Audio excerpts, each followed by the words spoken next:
So let's get into this review. I am going to be talking about a really awesome shotgun microphone made by Audio-Technica. I love Audio-Technica microphones. 3 of the microphones in the studio are Audio-Technica, and I love them very much. This one here is the AT875R. It is a shotgun microphone. It's only about maybe 6-7 inches long, and it is extremely affordable for doing studio video work or any kind of audio work that you want to do. It comes with a really nice pop filter or foam cover. This is great for your plosive, your P's and your S's, and also helps with wind noise. If you have a lot of wind noise where you're shooting, you might want to get what's called a dead cat. Google search it, and maybe I'll put a link in the description. Right now you're hearing me on my Heil PR40 microphone, and I'm going to be comparing this shotgun mic to some of the other microphones and telling you a little bit about the different microphones and how they function. But first, let's talk about a shotgun microphone. Now, this is a condenser microphone, and it needs phantom power. Now, we can get phantom power by using a mixer, depending on what kind of mixer you have. The Behringer Zenny 1204, the one that I use, has phantom power. You can check out the video that I've done on the mixer. And what's cool about having a mixer is you can plug all kinds of different things in. Right now I have like 5 different microphones plugged in, so you can hear the difference as I switch. But the shotgun microphone requires phantom power. Now, if you don't have a mixer with phantom power, there are adapters you can get that plug into the back, which is an XLR cable. So you plug in your XLR connector to your mixer and you turn on the phantom power. Or, like I said, you can get an inline phantom power adapter, and I'm going to be doing a video review of one very shortly that will connect to an iOS device or a smartphone or whatever. So here's where the magic is with a shotgun microphone.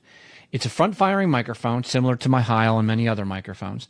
And what you want to do is you want to point it at you and, give yourself, maybe 3, maybe 6 feet, 7 feet, depending on, how much gain you have or preamp or whatnot.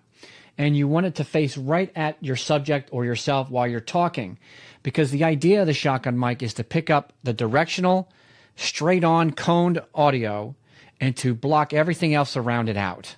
So any sound coming from the sides or from the rear will get silenced out. So let's plug it in and let's compare it to my Heil PR40. Okay, so now you're hearing my audio through the shotgun microphone with the pop filter on it. Now, this shotgun microphone, again, is the AT875R. And I got to say, I'm really impressed with the audio. Now, I haven't had a chance to really tweak my preamp and to tweak the range on it. So right now, I'm roughly 3 feet away from the shotgun microphone. It's just outside of the camera range so that you cannot see it. But it sounds pretty good. You don't hear a lot of echoing. You don't hear a lot of noise. So far in the little bit of testing I've done with it, I am really impressed. The Audio-Technica microphone comes with this carrying bag, which is really nice. It's got a pretty heavy-duty zipper on it. It also has a microphone stand, a bracket holder thingamadoodad, which is nice. And it comes with an adapter so that you can mount it on different size mounts.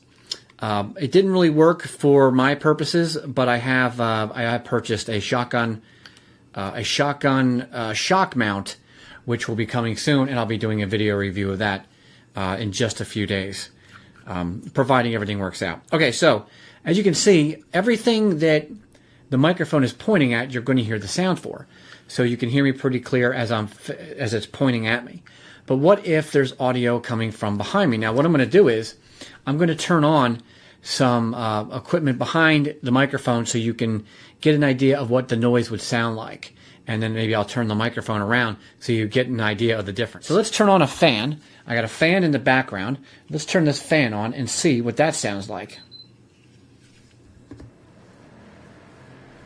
All right, so now I have a fan running in the background, and it's running and it's blowing behind the microphone. Now I'm going to point the shotgun mic at the fan so you can get an idea of how it cancels that noise around it.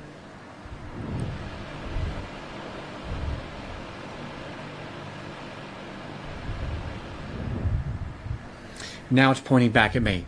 So what I'm also going to do is I'm going to take this microphone and I'm going to talk, and I'm going to turn the microphone away from me so you can get an idea of what the sound, how it cancels out the sound. Here we go. So I'm really liking this microphone. It seems to be very, very well high quality. Test 1 2, test 1 2, and I can't say enough about how much I enjoy Audio-Technica products. And now we're back towards the front, and now it's facing back towards me. So I got to say I'm really impressed with the Audio-Technica microphone. The quality has been phenomenal, and I cannot wait to do more video reviews. But we're not done yet. Let's compare this to the Audio-Technica 2100 microphone. This is one of my favorite microphones of all time. It's very, very affordable. Right now it's going for about $80 on Amazon. Okay, so now you're hearing me on my Audio-Technica 2100 USB microphone. This is a very versatile microphone. You can use this with an iPhone, with an iPad, with a smart device. It has a USB to micro USB connection, which you can then adapt to camera connection kit or whatever to plug into whatever you need to. It also can connect with an XLR cable, so you can plug it into a mixer and other various studio equipment. It's a very versatile microphone, and it's one of my favorites. I purchased this when it was about $50, but right now, at least at the time of this recording, it's going for about $80, and it's absolutely worth it. And again, the shotgun microphone that I have here is $163 is what I think I paid for. Under $200. What a great sounding microphone. All right, so now I'm going to switch back to the shotgun microphone so you can get a quick comparison. Okay, so now we're back on the shotgun mic, the AT875R, so you can get that quick comparison between those two microphones. I'm absolutely loving this microphone. I love Audio-Technica microphones. Made in Japan, quality products. I love them so much. Now, I'm going to grab my lapel mic, which I've also reviewed on this channel before, but I want to plug it in so you get an idea, because this is an omnidirectional condenser microphone. So it does require phantom power as well, because it's a condenser mic, but it's omnidirectional, meaning that it will pull audio from all over the place. So you're probably going to hear a lot of background noise or a lot of area noise in the studio. So let's plug this in and see what it sounds like. Okay, so now you're listening to the audio from the Audio-Technica Pro 70 lapel mic.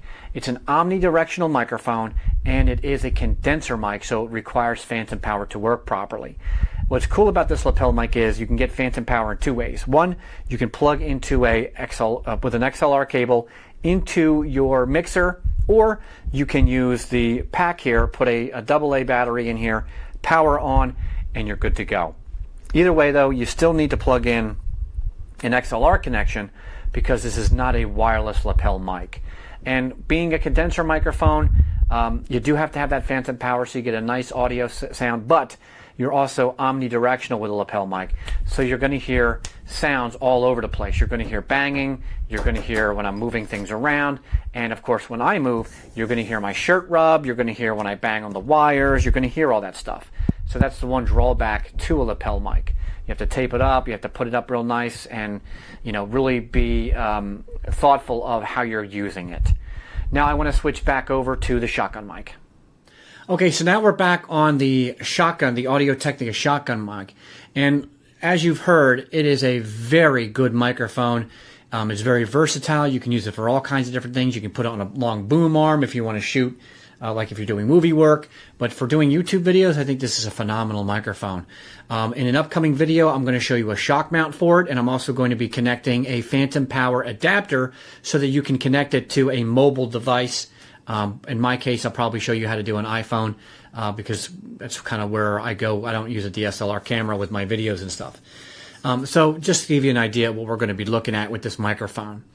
I cannot recommend this microphone enough. Audio-Technica has done it again. A phenomenal microphone. I think I paid $160 for it, under $200. With this kind of sound quality, is actually, my mind is blown. Thank you again for checking out this video review of the Audio-Technica AT875R. Highly recommended. Audio-Technica has done a phenomenal job with this microphone. I'm very, very impressed. Blue THX. I think that's just the name of it.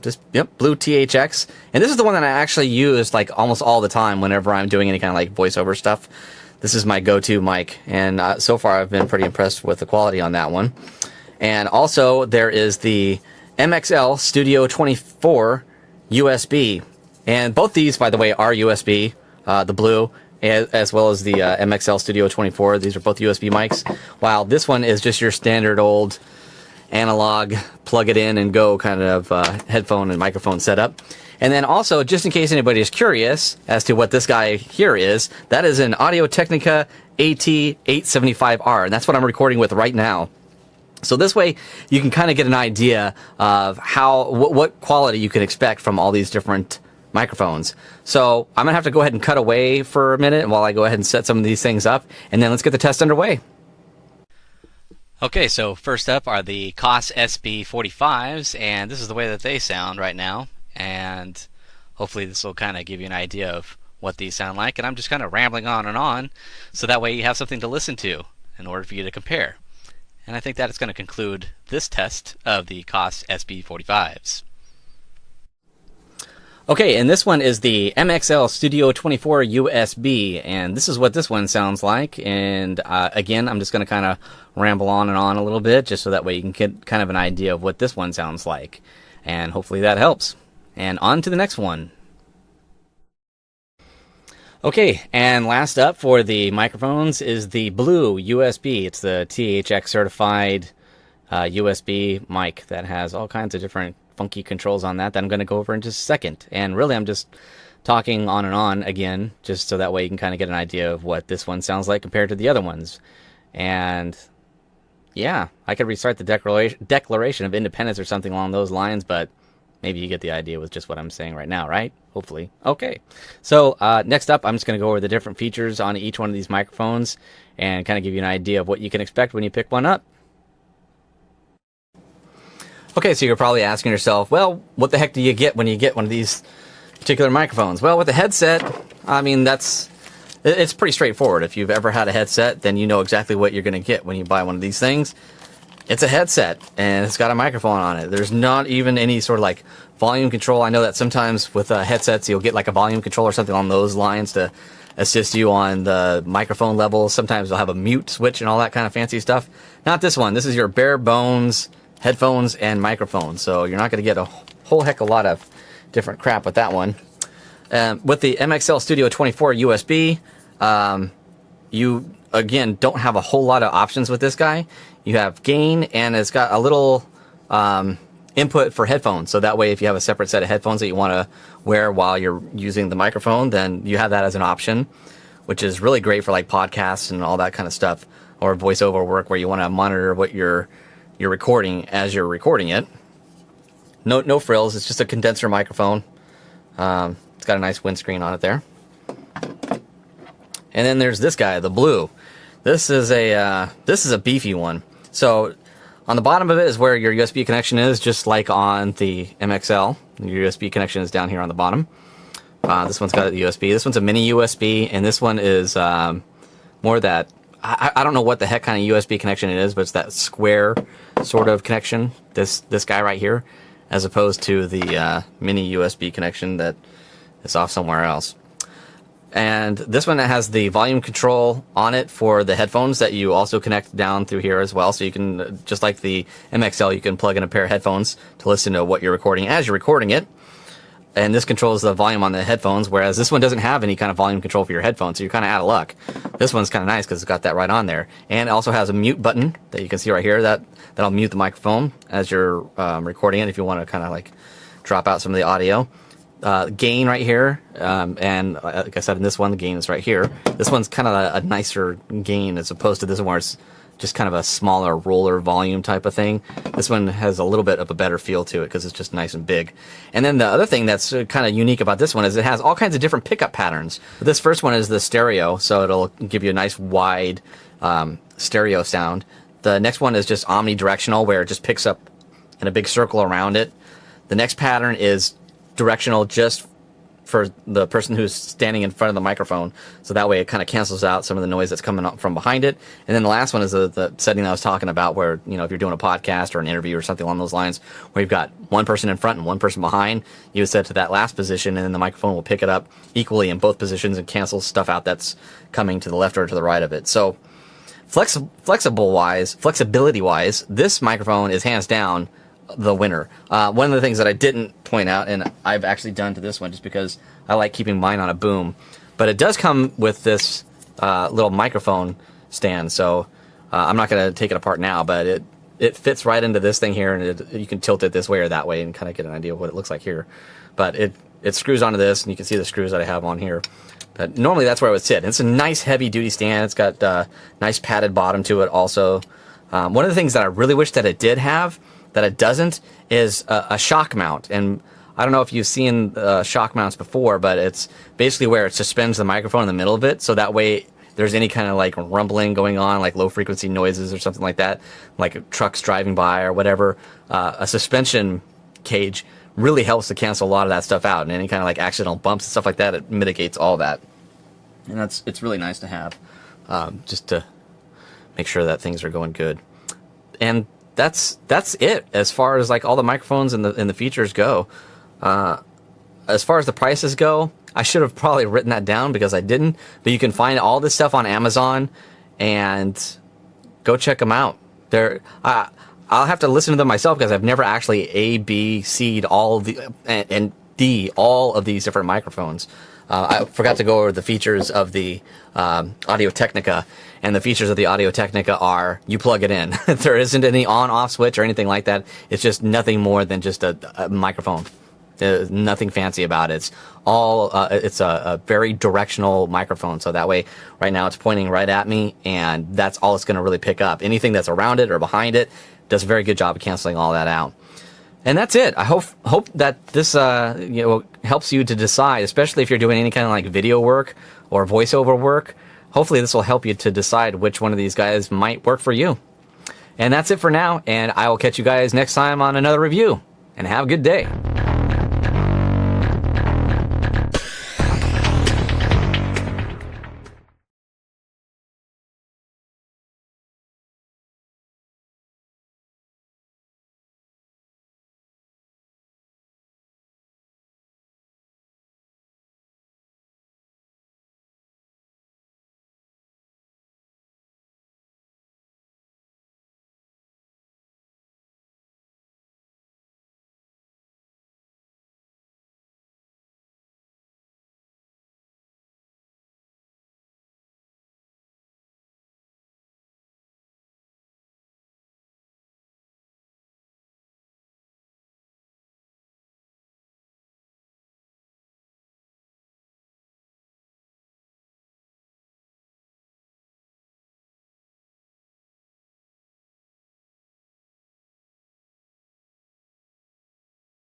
Hey there, Amazon shoppers. So today I am going to be reviewing the Audio-Technica AT875R shotgun microphone. Now, this particular microphone is generally used for boom work, camera mounted, stuff like that, but today I am reviewing it as a voiceover microphone.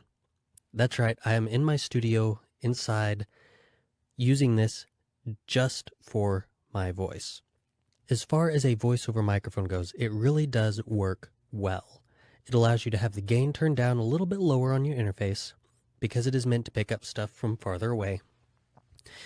And so that in and of itself can help reduce extra background noise that may get into your recording otherwise.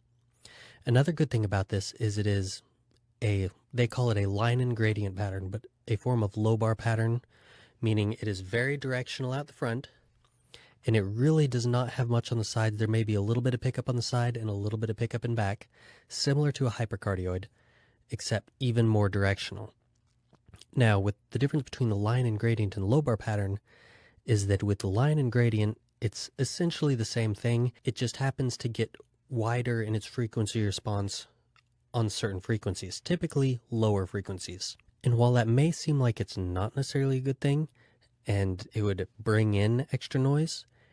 The noise that does get into the microphone is going to sound a lot more natural. It's not going to sound clipped or muffled or distorted in any way.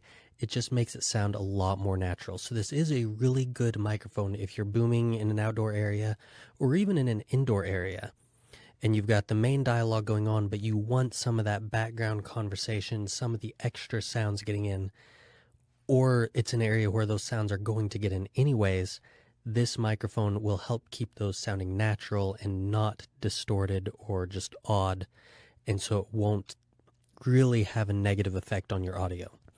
As far as for voiceover goes, though, it's not necessarily a big deal. It really does not pick up lots off of the axis to begin with. I'll go ahead and show you a quick demonstration of that real quick as I, pardon the noise there, as I move this microphone around to the side. You can see I am talking at the exact same volume. I am even closer to the microphone now than I was before, and you can barely hear me. As I move around to the back, you can see I'm really just not getting picked up very well at all. And now I am back to having it in position once again. Pardon the noise as I get my stand locked in place. But now you kind of see how that line and gradient pattern sounds as I go around the microphone a bit.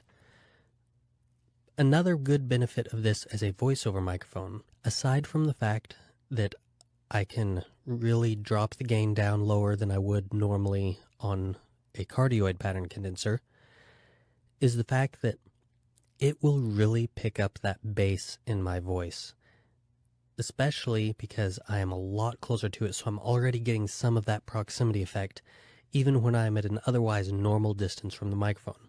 This microphone is meant to pick up at slightly longer distances because it is a shotgun microphone, so when I really get close to it, it really improves the bass in my voice. So if you are going for any type of movie trailer, voice of God, any big booming voice, this is a great microphone. So hopefully you've been able to kind of tell pros and cons of this microphone, how it may or may not work for you. And overall, my impressions of it, this is a great microphone. I use this one for audiobooks. I use it for other recordings, commercial work, character voices. This is a good microphone. Whether or not it's right for your voice is up to you, but the microphone itself is definitely one to consider.